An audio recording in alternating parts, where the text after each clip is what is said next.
Hey y'all, it's Danielle. Welcome back to the Moses Runstead. And we've got exciting things going on, updates and goals. And I am inviting you guys into my life for the ride. I have been working outside of the home. I'm not on Tuesdays, so 4 days a week, normal business hours.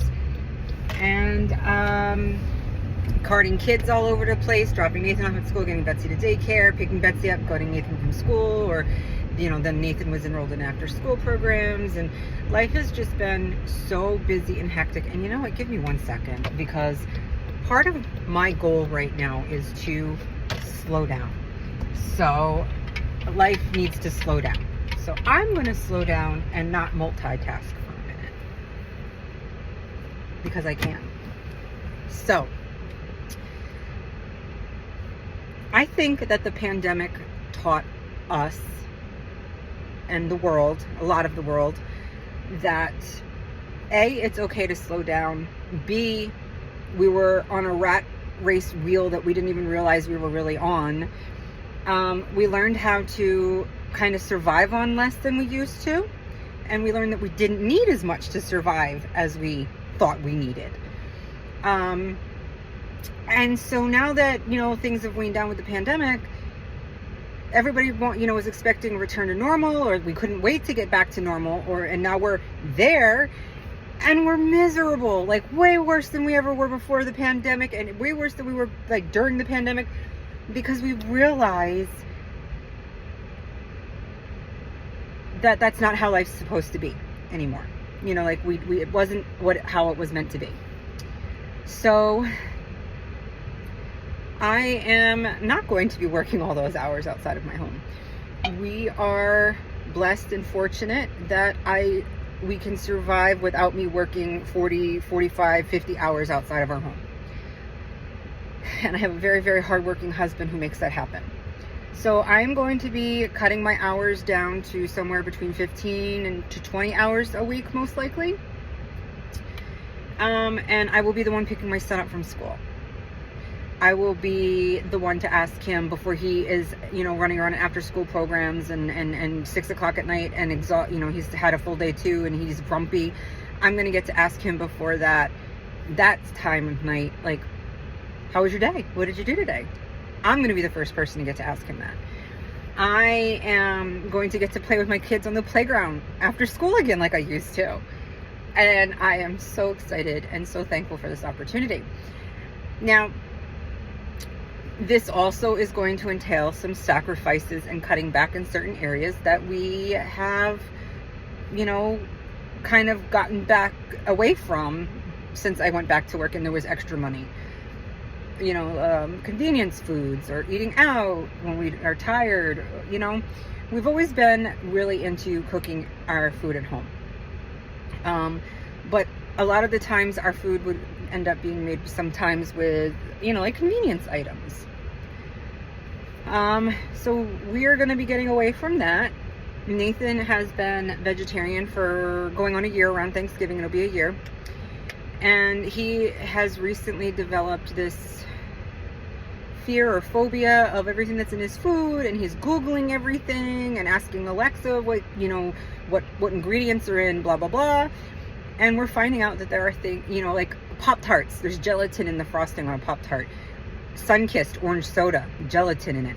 Why is there gelatin in frosting? It's opening my eyes to a lot of things that we would like to change. So we're going to be going back to basics, preparing things a lot more from scratch, because I will have the time to go back and start doing that again. I did not get to spend nearly as much time focused on my garden this year as I wanted to.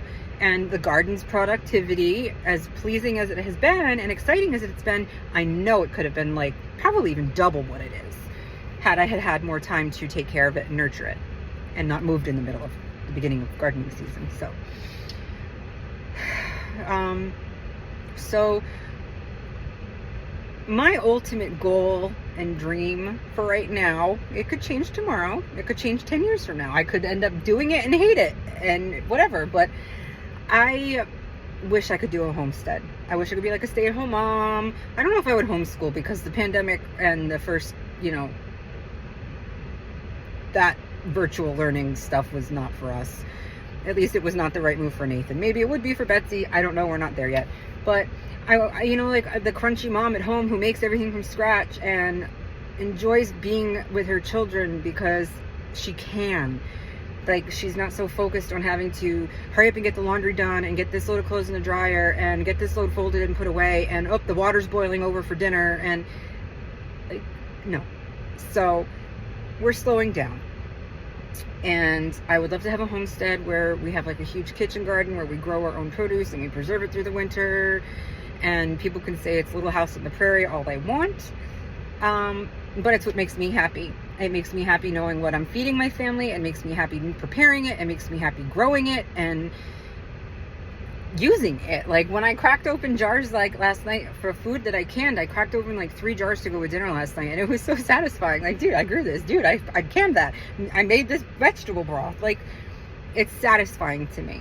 And I understand that it's not for everybody, but I really wish that could. And I feel like I don't need 5 acres to live that life. I don't need a 2,000 square foot garden to live that life. So I am inviting you in along my personal journey to see me accomplish that while renting a second floor walk-up apartment, while not having assigned parking or a place to park my car. I park on the street or I park in municipal parking. I'm finding a way to homestead. And that's why I call it the Rentstead. So, yeah, I'm excited for this. And I'm excited for you guys to watch and share ideas with me and suggestions and just to see where this leads. Because I do not want to live the rat race life anymore. I don't want to live to go to work. I want to work so I can live. I want to be present with my family. I want my family to get what they need from me, and I want to be able to provide that from them. And I am so excited and so thankful and so blessed that at least for like the next year, we know that we can make this work and we'll go from there. But thank you for watching. I appreciate you, and I am so excited for this.